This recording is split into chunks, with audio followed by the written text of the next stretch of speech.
আমরা খেলি আমাদের মতন, আর আল্লাহ খেলে আল্লাহর মতন। সত্যের জয় একদিন হবেই। সত্যের জয় হবে না? বলুন তো, আমাদের জনাব মুজিবুর রহমানকে হত্যা করেছিল যে কয়জন, তার ভিতরে একজন ছিল মেজর ডালিম। নাম শুনেছেন আপনারা? আপনারা? হ্যাঁ, ডালিম ছিল না? সেই ডালিম এখনো বেশি আছে। হায় হায় হায় হায় হায় হায় হায় হায়। সেই ডালিমের সঙ্গে আজকে ইলিয়াসের লাইভ চলছে।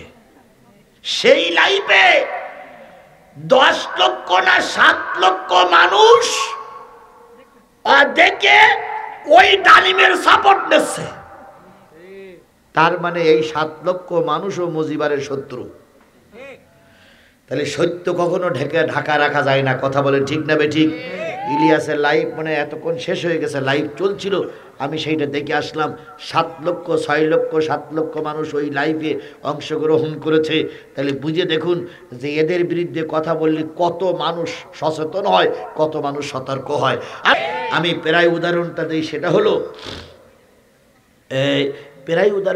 সেটা হলো সাপ ধরিয়েছে ট্যাংরা মাছ। কি মাছ? কিসে ধরিয়েছে? সাপ। আচ্ছা, আপনাদের এলাকায় যে ট্যাংরা মাছ থাকে, এই এসে 12টা বেশি বেজে গেছে কি কারণের কি অবস্থা হলো বলতে আর 5 মিনিট বলবো?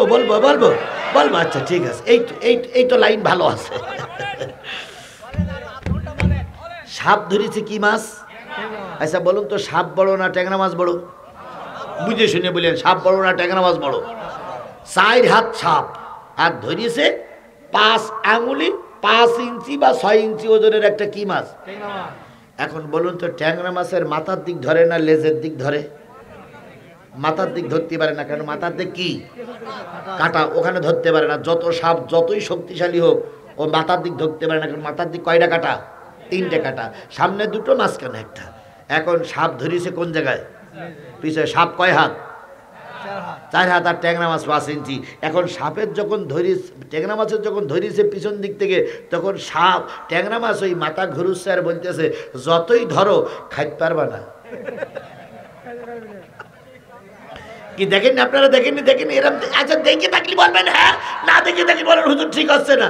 ধরিয়েছে লেজের দিক, ট্যাংরা মাছ তখন কি বলে? ও শুধু মাথা নাড়া, খাইতে পারবে না। সাপের হয়ে যায় রাগ। আমি এত বড় একটা সাপ, 5 হাত লম্বা, এই বড় বডি, আর আমি খাইতে পারবো না মানে? ট্যাংরা মাছের বক্তব্য একটাই, খাইতে পারবে না। না, হায় কোনো শব্দ নেই না। সাপ তখন রাগে গড়গড় হয়ে শুধু টানতেই থাকে। টানতে যখন ট্যাংরা মাছের একেবারে 3 নম্বর কাটার গোড়া পর্যন্ত আসে, তখন সাপ বলে যে কি অবস্থা? ট্যাংরা মাছ তখনও গুড়গুড় করে শব্দ করে আর বলে, পারবা না। সাপ কয় তো খেয়েই ফেলাইছি। যতই খেয়ে ফেলা, হজম করতে পারবা না।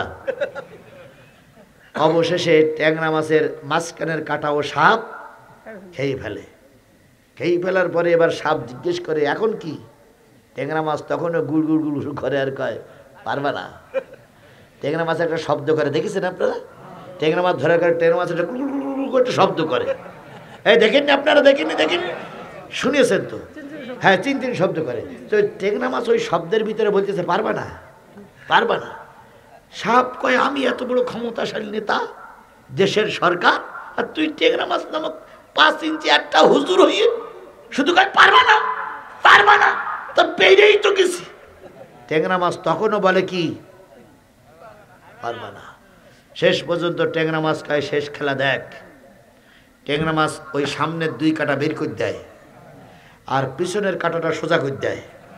সোজা করে দিলি সাপের একেবারে ওখান থেকে ফোটার পরে এইবার ট্যাংরা মাছ কয়, দেখ খেলা শুরু। সাপ এদিকে আসতে পারে না, 1 কাটায় বেঁধে গেছে। সাপ ওদিক যাইতে পারে না, কয় কাটায় বাঁধা? 2 কাটায় বাঁধা। 3 কাটা 3 জায়গায়। সাপ তখন বলে হা, ট্যাংরা মাছ কয় খা।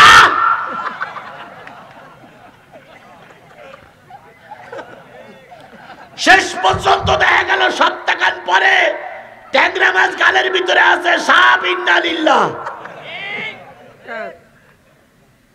যখন আল্লামা সাঈদীর ধরেছিল তখন আমরা বলেছিলাম খাতি পারবা না, ওরা বলেছিলেন খেয়েই ফেলবে। এখন আল্লামা সাঈদীর মৃত্যুটাই হয়েছে ওদের কাল। কথা বলেন ঠিক না বেঠিক? আল্লামা সাঈদীর পরে যদি অ্যাকশন না নিত, এই সাপ নামক সরকারকে অনতি বিলম্বে চলে যাওয়া লাগতো না। শুধু আলেম ওলামাদের উপরে অত্যাচার করার কারণে এরা তাড়াতাড়ি দেশ থেকে বিদায় নিয়েছে। আমরা বলেছিলাম যে খাইতে পারবা না, ওরা তখন শুনিনি। ভালো থাকলে মানুষের কথা, ভালো কথা কাজে লাগে না। কথা বলেন ঠিক না বেঠিক? আমার ভাইয়েরা, মুসা